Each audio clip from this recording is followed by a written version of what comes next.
ದಾವೀದ ಕುಲಪುತ್ರನಿಗೆ ವತ್ಸನ ವತ್ಸನ. ಅವರ ಪುನರುತ್ಥಾನ ಹಾಗೂ ಜೀವನದಲ್ಲಿಯೂ ಪಾಲು ದೊರೆಯಲಿ. ಪ್ರಾರ್ಥಿಸೋಣ. ಸರ್ವಶಕ್ತರಾದ ಸದಾ ಜೀವಿಸುವ ದೇವರೇ, ಈ ಗರಿಗಳನ್ನು ಆಶೀರ್ವದಿಸಿ ಪಾವನಗೊಳಿಸಿರಿ. ಕ್ರಿಸ್ತ ರಾಜರನ್ನು ಕೊಂಡಾಡುತ್ತಾ ಅವರನ್ನು ಪಾಲಿಸುವ ನಾವು ಅವರ ಮುಖಾಂತರ ಅನಂತ ಜನಸೇವನ್ನು ಸೇರಲು ಶಕ್ತರಾಗುವಂತೆ ಕರುಣಿಸಿರಿ. ನಿಮ್ಮೊಂದಿಗೆ ಯುಗಾಂತರಕ್ಕೂ ಜೀವಿಸಿ ಆಳುವ ಅವರ ಮುಖಾಂತರ ನಿಮ್ಮನ್ನು ಪ್ರಾರ್ಥಿಸುತ್ತೇವೆ.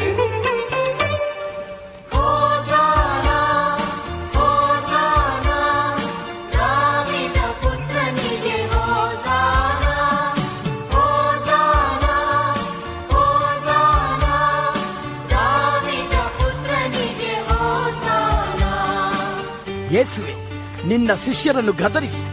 ಏನಿದು ದೊಡ್ಡ ಶಬ್ದದ ಸ್ತುತಿ, ಗದ್ದಲ? ಇವರು ಸುಮ್ಮನಾದರೆ ಈ ಕಲ್ಲುಗಳು ಕೂಗುವವು. ಹೋಸಾನ ಯೇಸುವಿನ ನಾಮಕ್ಕೆ, ಹೋಸಾನ ಹೋಸಾನ ಹೋಸಾನ.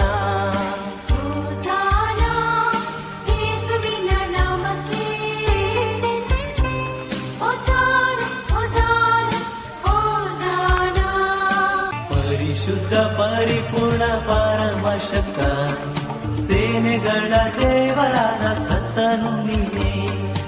ಇಹ ಪರ ತುಂಬಿದೆ ನಿನ್ನ ಮಹಿಮೆ, ಸ್ತುತಿ ಸ್ತೋತ್ರ ವಂದನೆ ನಿನಗೆ ಸದಾ.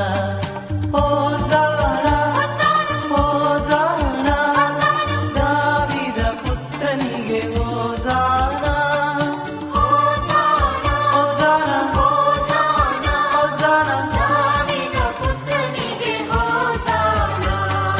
ಹೋಸಾನ ಯೇಸುವಿನ ನಾಮಕ್ಕೆ, ಹೋಸಾನ ಹೋಸಾನ ಹೋಸಾನ.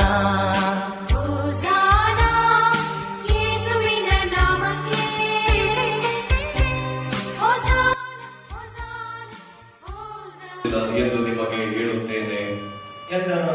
ಬಳಿಕ ರೊಟ್ಟಿಯನ್ನು ತೆಗೆದುಕೊಂಡು ದೇವರಿಗೆ ಕೃತಜ್ಞತಾ ಸ್ತೋತ್ರವನ್ನು ಸಲ್ಲಿಸಿ ಅದನ್ನು ಮುರಿದು ಶಿಷ್ಯರಿಗೆ ಕೊಡುತ್ತಾ, ಇದು ನಿಮಗಾಗಿ ಒಪ್ಪಿಸಲಾಗುವ ನನ್ನ ಶರೀರ, ನನ್ನ ಸ್ಮರಣೆಗಾಗಿ ಇದನ್ನು ಮಾಡಿರಿ ಎಂದರು. ಅಂತೆಯೇ ಊಟವಾದ ಮೇಲೆ ಪಾನ ಪಾತ್ರೆಯನ್ನು ತೆಗೆದುಕೊಂಡು, ಈ ಪಾತ್ರೆಯು ನಿಮಗಾಗಿ ಸುರಿಸಲಾಗುವ ನನ್ನ ರಕ್ತದಿಂದ ಮುದ್ರಿತವಾದ ಹೊಸ ಒಡಂಬಡಿಕೆ. ಆದರೆ ಈಗ ನನಗೆ ದ್ರೋಹ ಬಗೆಯುವನು ನನ್ನೊಂದಿಗೆ ಇದೇ ಪಂಕ್ತಿಯಲ್ಲಿ ಊಟಕ್ಕೆ ಕುಳಿತಿದ್ದಾನೆ. ನನ್ನ ಪುತ್ರನೇನು ದೈವೇಚ್ಛೆಯ ಪ್ರಕಾರ ಹೊರಟು ಹೋಗುತ್ತಾನೆ, ಆದರೆ ಆತನಿಗೆ ದ್ರೋಹ ಬಗೆಯುವನ ದುರ್ಗತಿಯನ್ನು ಏನೆಂದು ಹೇಳಲಿ ಎಂದರು. ಇದನ್ನು ಕೇಳಿದ ಶಿಷ್ಯರು, ಇಂಥ ದುಷ್ಕೃತ್ಯ ಮಾಡುವವನು ತಮ್ಮಲ್ಲಿ ಯಾರಿರಬಹುದೆಂದು ಒಬ್ಬರನ್ನೊಬ್ಬರು ವಿಚಾರಿಸತೊಡಗಿದರು.